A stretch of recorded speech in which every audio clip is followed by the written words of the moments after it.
नमस्कार मित्रांनो, दी पॉलिटिक्स चॅनलवर आपल्या सर्वांचं स्वागत आहे. राष्ट्रपतीकडून देशभरामध्ये मोठा बदल करण्यात आलेला आहे. महाराष्ट्र, बिहार आणि पश्चिम बंगाल सह 9 राज्याच्या राज्यपालांची नियुक्ती त्यांनी नव्याने जाहीर केलेली आहे. राष्ट्रपती द्रौपदी मुर्मू यांनी गुजरातचे राज्यपाल आचार्य देवव्रत यांच्याकडे महाराष्ट्राच्या अतिरिक्त राज्यपाल पदाचा कार्यभार सोपवलेला होता.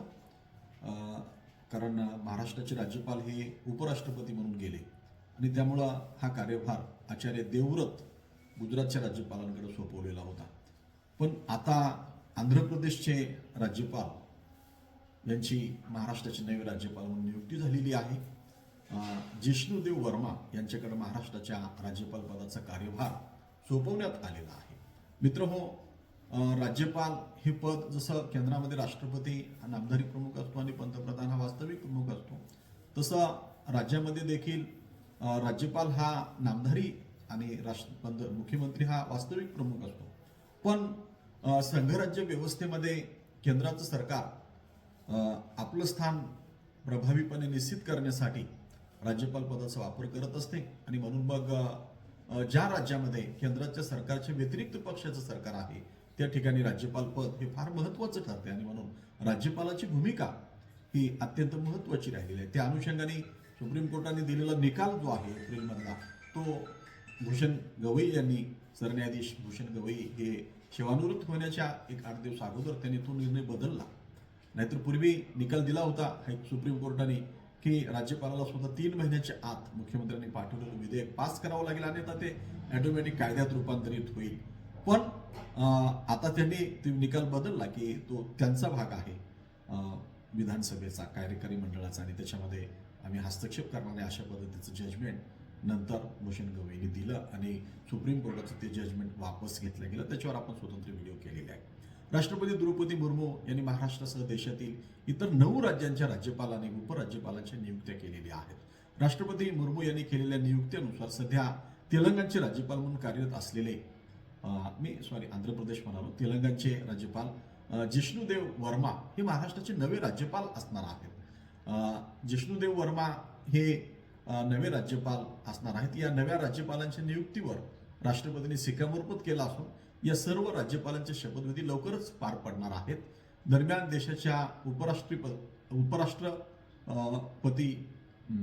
पदी निवड झाल्यामुळे CP राधाकृष्णन यांनी सप्टेंबर 2025 मध्ये महाराष्ट्राच्या राज्यपाल पदाचा राजीनामा दिलेला होता आणि मग महाराष्ट्राचं राज्यपाल पद गुजरातच्या राज्यपालांकडे अधिकचा कार्यभार देण्यात आलेला होता.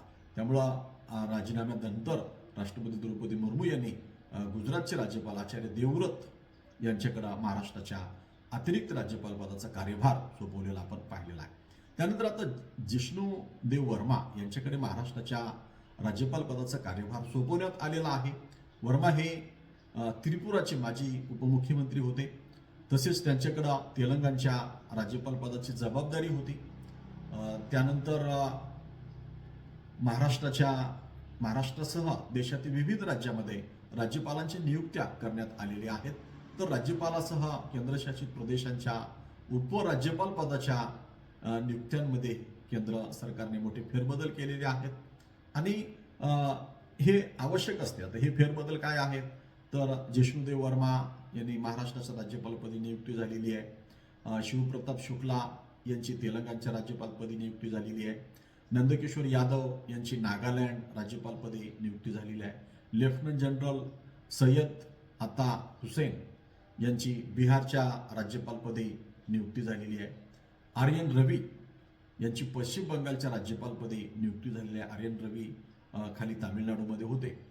आणि राजेंद्र विश्वनाथ आर्लेकर यांची तामिळनाडूच्या राज्यपालपदी नियुक्ती झालेली आहे.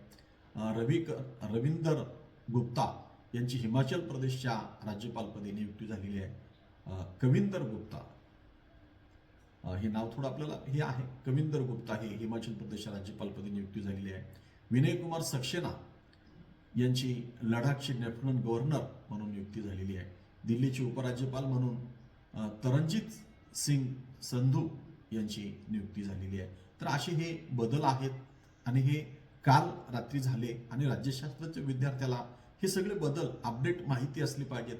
परीक्षा जवळ येत आहेत आणि आपण राज्यपालाची भूमिका, मुख्यमंत्री, ही सगळी प्रश्न परीक्षेमध्ये येतात तेव्हा हे बदल पुस्तकामध्ये नसतात, वर्गामध्ये कदाचित सांगली जात नाहीत.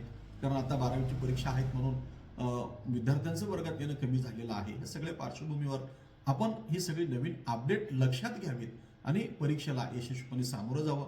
मित्रहो, आपल्याला काय वाटते आपण कॉमेंट करून कळवावं. या चॅनलवर नवीन याला चॅनल सबस्क्राईब करावं. धन्यवाद. जय हिंद, जय महाराष्ट्र.